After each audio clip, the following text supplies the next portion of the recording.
I want to talk about one of the most interesting real world businesses I've seen since I've been in London, which is it's called Camelot Properties, but it comes from nighttime security firms. Basically, it's taken their model and completely turned it on its head, or rather, it's taken the value proposition they give and turned it and found a new way to solve it. And the value proposition is it keeps away squatters.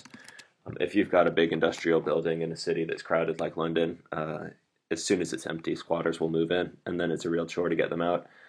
And so the value proposition here is you hire these guys through an agency, which then probably bills you by the hour, and then also pays out some smaller amount by the hour to their security guards, so they make some amount of money profit for each hour for each guard.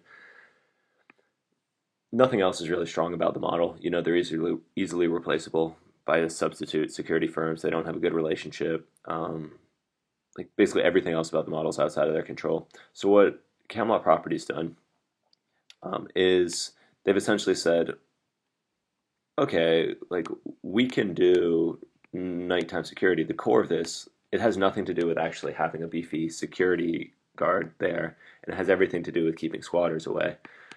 So we're going to get rid of this. We're going to say we're going to keep squatters away. But what we're going to do is instead of paying people money per hour, or sorry, instead of paying people money per hour, we're going to charge people rent. Because what they've seen is a fundamental disconnect, right? They've got empty space, so their key resource. This is the way they're looking at it. This is not the way the security firms looked at it. Empty look, sorry. They've got empty space, all these big industrial properties, and they need to keep squatters away. So what they've essentially said is, hey, if you need a place to live, you can live in one of these industrial spaces on the cheap. Um, Students, young workers, you can live in the city for a fraction of what a normal apartment would cost you, and you pay us rent. So you've got students and young people paying rent to live in this empty space. And since they're then there at night, that keeps the squatters away, legally.